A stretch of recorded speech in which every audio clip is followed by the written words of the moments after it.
മക്കളെ, നമ്മളിപ്പോൾ പോളിനോമിയൽസിൻ്റെ basic fundamental കോൺസെപ്റ്റുകളൊക്കെ അത്യാവശ്യം മനസ്സിലാക്കി കഴിഞ്ഞു. സീറോസ് ഓഫ് ദി പോളിനോമിയൽ എന്താണ്?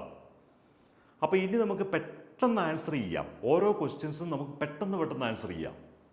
C, if 2 and -2 are zeros of the polynomial p of x, then write the polynomial px. അതായത് ഇവർ പറഞ്ഞിരിക്കുന്നത് ഇത്രയേ ഉള്ളൂ, ഈ 2ഉം -2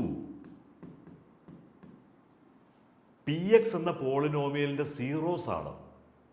അപ്പം നമുക്ക് ഉറപ്പായിട്ടും എഴുതാം പി എക്സ് എന്ന് പറയണത് എങ്ങനെ എഴുതും? എക്സ് ഈക്വൽ ടു 2 ആണെങ്കിൽ നമുക്ക് പറയാം എക്സ് -2 ഈക്വൽ ടു 0 എന്ന് പറയാം. എക്സ് ഈക്വൽ ടു -2 ആണെങ്കിൽ എക്സ് +2 ഈക്വൽ ടു 0 എന്ന് പറയാം. അപ്പോൾ പി എക്സ് എഴുതാൻ വേണ്ടി ഒറ്റ വഴിയേ ഉള്ളൂ, ഈ എക്സ് -2 ഇൻറ്റു എക്സ് +2 അങ്ങ് മൾട്ടിപ്ലൈ ചെയ്താൽ മതി. അതായത് p x equal to x -2 into x +2. ഇനി ഇതിൻ്റെ റീസൺ എന്താണ്? എക്സ് ഈക്വൽ ടു 2ഉം എക്സ് ഈക്വൽ ടു -2ഉം പി എക്സിൻ്റെ സീറോസ് ആണെന്ന് പറഞ്ഞു. അപ്പോൾ അതിൻ്റെ അർത്ഥം എന്താ? എക്സിന് 2 കൊടുത്താൽ ദേ ഉണ്ടോ 2 - 2 0 വരും. എക്സിന് -2 കൊടുത്താൽ -2 + 2 0 വരും. രണ്ട് കേസിലും പി എക്സ് 0 ആയി പോകും. അപ്പം നമ്മൾ എങ്ങനെയാണ് പി എക്സ് കണ്ടുപിടിക്കേണ്ടത്? എക്സ് ഈക്വൽ ടു 2ഉം എക്സ് ഈക്വൽ ടു -2ഉം പി എക്സിൻ്റെ 0 ആണെന്ന് പറഞ്ഞാൽ നമ്മൾ പി എക്സ് എങ്ങനെ കണ്ടുപിടിക്കണം? ഇവിടെ എക്സ് ഈക്വൽ ടു 2 എങ്കിൽ x -2 equal to 0, x equal to -2 എങ്കിൽ ഈ -2 ഇപ്പുറത്ത് വരുമ്പം x +2 equal to 0. P x എന്ന് പറയുന്നത് ഇതിൻ്റെ പ്രൊഡക്റ്റ് ആയിരിക്കും. ഇത്രയും ഓർത്തിരുന്നാൽ മതി. ഇനി അതിൽ സിമ്പിളായിട്ടുള്ള ഒരു സിമ്പിൾ ക്വസ്റ്റ്യനാണ് ഇത്. മക്കൾക്ക് തനിച്ച് ചെയ്യാം. സി, ഫാക്ടറൈസ് 15 - 26xy + 8x² നമ്മൾ ഇതിൻ്റെ ആ ഒരു ഫോമാറ്റ് ഒന്ന് തിരിച്ച് പിടിച്ചാൽ മതി. നമ്മൾ തിരിച്ചെഴുതാൻ പോവാണ്. 8x² - 26xy + 15. സാർ ഇതൊന്ന് തിരിച്ചിട്ടു. ഇനി സം ആൻഡ് പ്രൊഡക്റ്റ് മെത്തേഡ് അനുസരിച്ച് എസ് എന്ന് പറയുന്നത് സമ്മ് -26 വരണം, പ്രൊഡക്റ്റ് എന്ന് പറയുന്നത് എത്ര വരണം? എ ഇൻറ്റു സി നമ്മൾ ചെയ്ത് കഴിഞ്ഞതാണ്. അതായത് 8 × 15 വരണം, പ്രൊഡക്റ്റ് 8 × 15.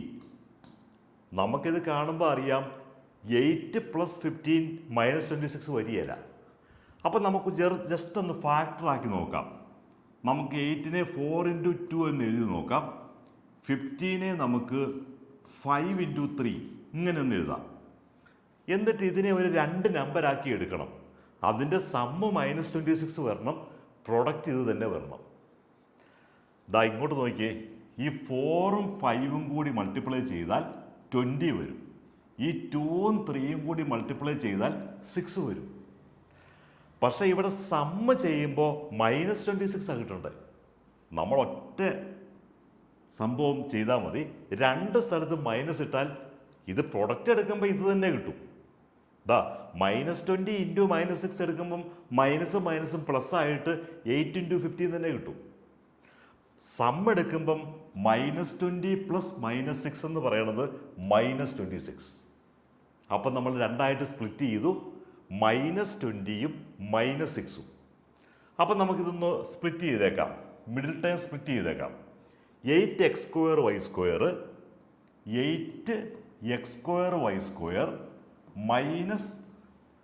-26നെ നമ്മൾ -20 -6 എന്ന് മാറ്റി, -20xy -6xy + 15. ലാസ്റ്റ് ഒരു 15 കിടപ്പുണ്ട്. അപ്പം നമ്മൾ ആകെപ്പാടെ ഇത്രയും ചെയ്തത് എന്തിനു വേണ്ടിയിട്ടാ? ഇതിനെ ഒന്ന് സ്പ്ലിറ്റ് ചെയ്ത് 2 ആക്കാൻ വേണ്ടിയിട്ടാണ്. ഇനി നമ്മൾ പേരെടുക്കണം. ഈ 2 പേരും ഈ 2ഉം പേരാക്കി എടുത്തു. ഇതിൽ കോമൺ ആയിട്ട് എന്തുണ്ട്? ഇതിൽ കോമൺ ആയിട്ട് എക്സ് വൈ കോമണാണ് രണ്ടിലും. പിന്നെ ഇതിനെ 4x2 എന്ന് പറയാം, ഇതിനെ നമുക്ക് 4x5 എന്ന് പറയാം. അപ്പോൾ 4xy കോമൺ ആയിട്ട് വരും. ഇനി ബാലൻസ് എത്രയുണ്ട്? ബാലൻസ് 2xy വരുന്നുണ്ട് അല്ലേ, മൈനസ് ഇവിടെ 5 വരുന്നുണ്ട്. അപ്പം തീർച്ചയായിട്ടും നമുക്കറിയാം ഇവിടെ 2xy - 5 ഉണ്ടായിരിക്കും നിർബന്ധമായിട്ടും. അപ്പം നമുക്കൊന്ന് നോക്കാം. ഇവിടെ കോമൺ ആയിട്ട് 3x2, ഇവിടെ 3x5 ആണ്. അപ്പം 3 കോമൺ എടുക്കാം. 3 കോമൺ എടുത്താൽ 2xy - 5 2xy - 5 എന്ന് കിട്ടും. അത് രണ്ട് കാരണങ്ങളുണ്ട്. ഇവിടെ ഓൾറെഡി 2xy - 5 വന്നതുകൊണ്ട് തീർച്ചയായിട്ടും അതിവിടെ വരണം. പിന്നെ നമുക്ക് ഇങ്ങനെ നോക്കാതെ ഇതിൽ നിന്ന് തന്നെ നോക്കിയെടുക്കാം. നമ്മൾ -3 വെളിയിലേക്ക് എടുത്തു കഴിഞ്ഞാൽ ഇവിടെ ബാലൻസ് 2xy ആണ്, ഇവിടെ -5 ആണ്. അപ്പം -3 × 2xy -6xy കിട്ടും, -5 × -3 +15 കിട്ടും. ഇനി ഇതേ കോമൺ ആയിട്ട് വീണ്ടും 2xy - 5 വീണ്ടും കോമൺ വെളിയിലേക്ക് എടുത്താൽ നമുക്ക് 2xy - 5 × ഇവിടെ ബാലൻസ് എന്തുണ്ട്? 4xy - 3 4xy - 3. അപ്പം ഈ കാണുന്നതാണ് നമ്മളുടെ ഫാക്ടറൈസ്ഡ് ഫോം. വളരെ ഈസിയാണ്. നമ്മളതിൻ്റെ കറക്റ്റ് ആ ഒരു ലോജിക്ക് പഠിക്കണം. എങ്ങനെയാണ് നമ്മൾ സം എടുക്കുന്നത്, അല്ലെങ്കിൽ എങ്ങനെയാണ് പ്രൊഡക്റ്റ്. അപ്പോൾ ഈ പ്രൊഡക്റ്റ് കിട്ടുന്ന നമ്പർ, ഇതിൻ്റെ പ്രൊഡക്റ്റ്, ഈ പ്രൊഡക്റ്റിനെ നമ്മൾ ചെറിയ ഫാക്ടേഴ്സൊക്കെ ആക്കിയിട്ട് ഈ -26 എങ്ങനെ വരുത്താം, ഇത് നമുക്ക് കൂടുതൽ ക്വസ്റ്റ്യൻസ് പ്രാക്ടീസ് ചെയ്യുന്നത് വഴിയേ കിട്ടുള്ളൂ.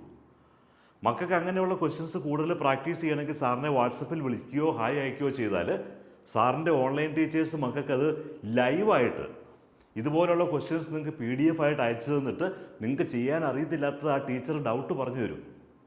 സാറിൻ്റെ വീഡിയോ സബ്സ്ക്രൈബ് ചെയ്യണം, എല്ലാ ഫ്രണ്ട്സിലേക്കും മക്കളൊന്ന് ഷെയർ ചെയ്യണം.